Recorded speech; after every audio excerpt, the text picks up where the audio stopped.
What's good, YouTube? It's your boy Mekhi back at it in the building. You feel me? Now, today, I have another video for you guys today about Dennis Rodman. Now, I was watching the interview on Dennis Rodman, and he basically was saying throughout the whole entire, Bulls run, he never really talked to Michael Jordan or Scottie Pippen outside of the basketball court. And that, I was just sitting there like, wow, like the way that their chemistry was, you would think they were pretty close. But, from this video, it's going to turn out that they really weren't. So we're going to look into it. If you guys enjoy what I'm doing, please make sure you like, comment, and subscribe. Recommend more videos you guys want me to see in the future. And let's go ahead and get straight to it. Talk to Michael Jordan and Scottie Pippen.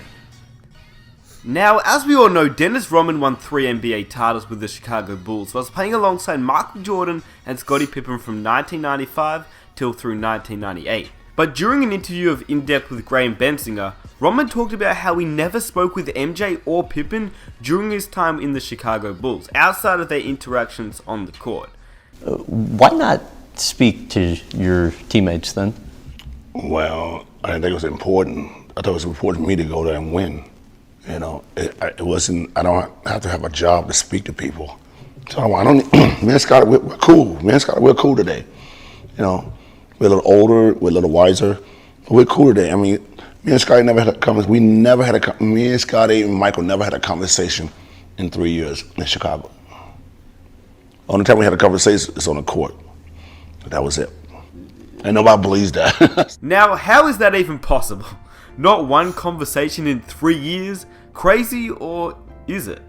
I get where he's coming from, but don't take that like literal because, of course, in The Last Dance, MJ was talking about how they had when Scottie Pippen was out in 98, there was a game where Dennis Rodman got ejected for something and Jordan was livid. And then, Dennis Rodman came to his hotel, knocked on his door, and asked for a cigar. So, I mean, that's a conversation. So that's why I'm not going to take it literal, but I understand what he's talking about. Now, obviously this statement came from Dennis Rodman. Whether you trust him or not, I haven't heard Pippen or Jordan deny it, but I do believe that they did have conversations, just very rarely, if ever. So, there you go. Obviously, Jordan and Pippen were close, but according to Dennis Rodman, he never spoke to them, which, I mean, it is surprising since they won 3 NBA championships, but is it that surprising when you break it down, which is what we're going to do in this video? There were 2 versions of Dennis Rodman, maybe even more than that, but we had the party animal Dennis Rodman, and we had the basketball player Dennis Rodman. Like, I'm not joking, watch his documentary, which it's amazing if you haven't watched it, because I'll leave a link in the description. Watch his documentary. Let me know in the comment section if you guys want me to watch that documentary. I would love to watch that documentary. Anyway, the Dennis Rodman before he became the tattered, pierced, party animal Dennis Rodman played in Detroit during the late 80s, early 90s, when the Pistons were known as the Bad Boy Pistons. They were notoriously ruthless to players who drove in the paint and would repeatedly slam opposing players to the ground. They did it to almost every player, but especially to Michael Jordan, Scottie Pippen, and the Chicago Bulls, simply because the Bulls were the young upcoming team who were eyeing the Eastern Conference Championship. As such, the Pistons were especially brutal to Scottie Pippen and Michael Jordan and would knock them around really hard, which is why I'm making this video, because as you can see, Rodman wasn't afraid to play hard. He would do whatever it took to win the game, and if it meant tackling an opponent to the ground or absolutely hammering them, well, he would simply do it. Very tough out there. Again, an unnecessary hit taken by the Pistons as Scottie Pippen was racked up.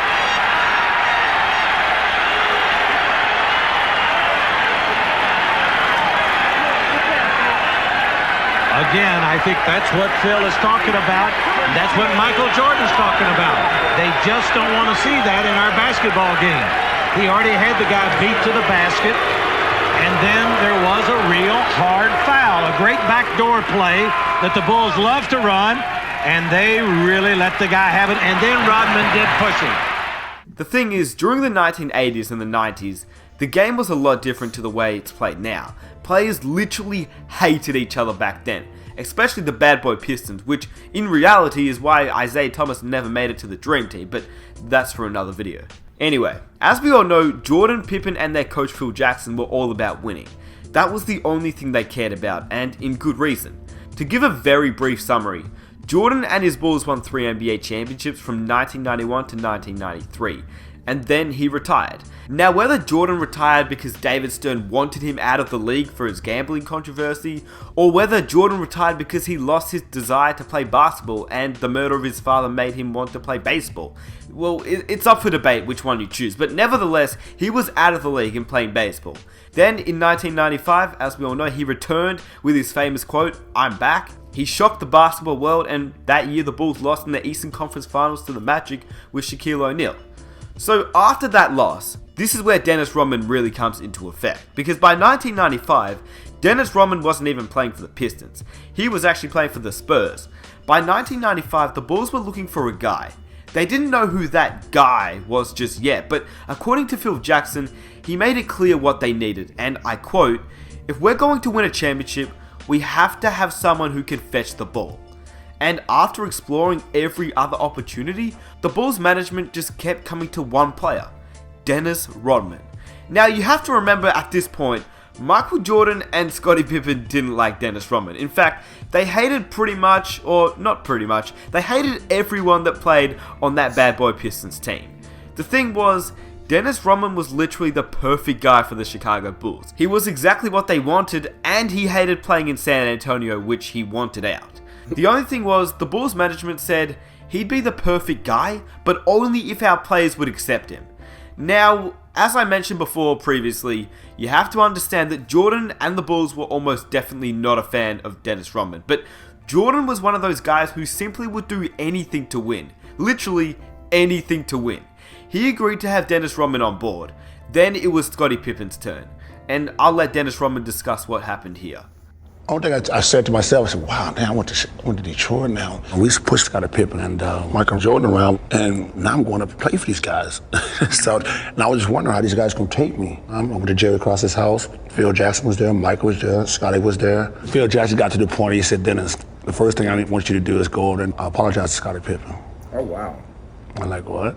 So I went outside and we talked for 5 minutes and stuff like that. And Scottie said, "It's okay, everything is fine, man, don't worry about it." So after Wow, I didn't know that. I did not know Dennis Rodman went to go and apologize to MJ and Scottie Pippen. Wow. Rodman and Scottie Pippen talked it over, Rodman would have to discuss his contract, and in typical Dennis Rodman fashion, he discussed it like a champ. Went back inside, Phil Jackson asked me, "Dennis, would you like to be a Chicago Bull?" I said, "I don't give a damn if I'm here or not." That was my answer, and then Phil Jackson said, "Congratulations, Chicago Bull." Now, Dennis Rodman did what he did.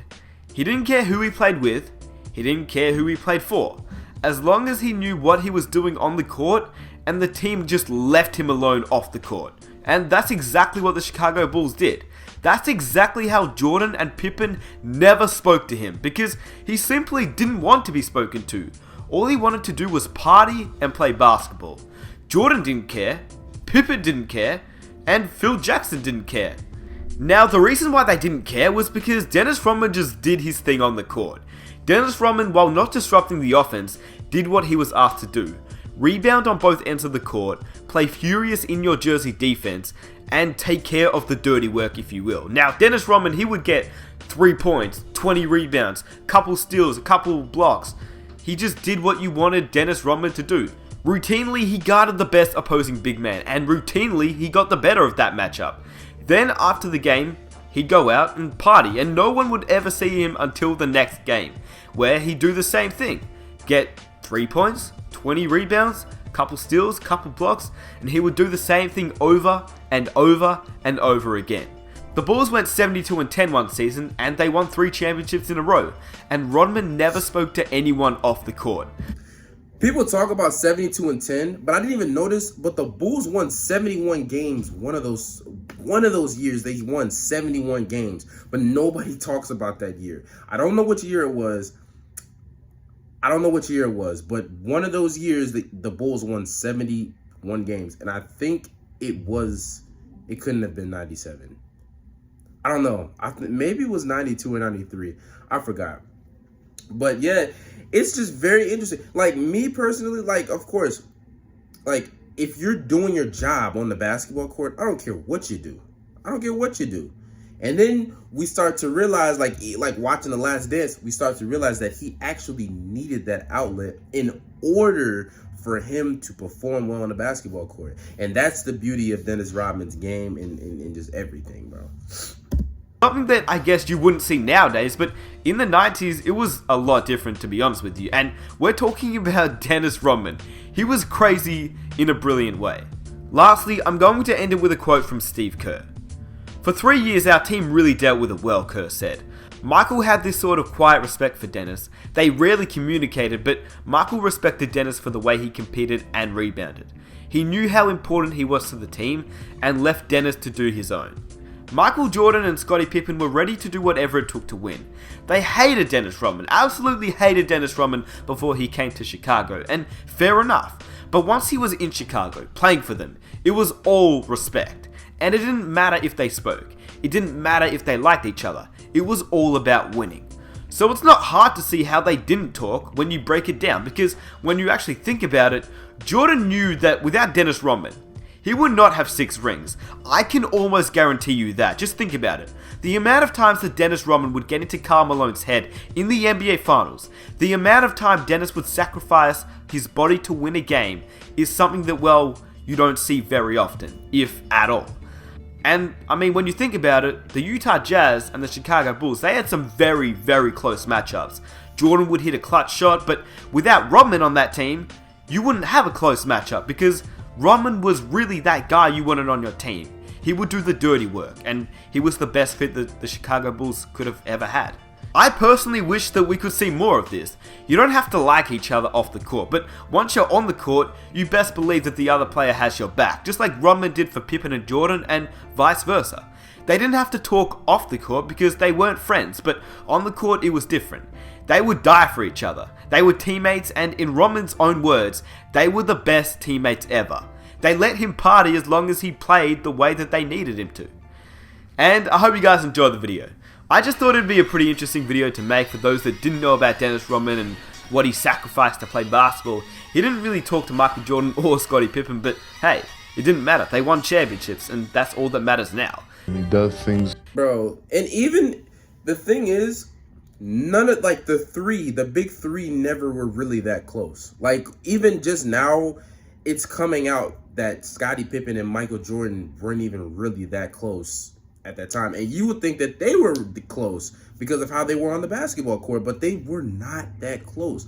So Dennis Rodman, it was kind of like an outcast. It kind of, the way I see it, it was perceived like Michael Jordan and Scottie Pippen, and then Dennis Rodman was just an outcast. He was just out there doing his own thing, and it was a Michael Jordan and Scottie Pippen show. That's the way it was perceived. But I mean, evidently, none of these three people were really close. So, but as long as you got the job done, I mean, that's really how I think that Michael Jordan and Scottie Pippen viewed Dennis Rodman. As long as you get the job done and you're doing what you're supposed to do, the reason why you're here and you're taking care of business, I don't care what you do off the court. And they didn't really have a need. It wasn't necessarily, oh, I don't like this person, so I'm not going to talk to you off the court. It was just, we just didn't do it. I mean, it just didn't happen. It wasn't, you know what I'm saying? It just didn't happen. But I hope you guys enjoyed this video, man. Please make sure you like, comment, and subscribe. Recommend some videos that you guys want me to see in the future. And until next time, I will catch y'all.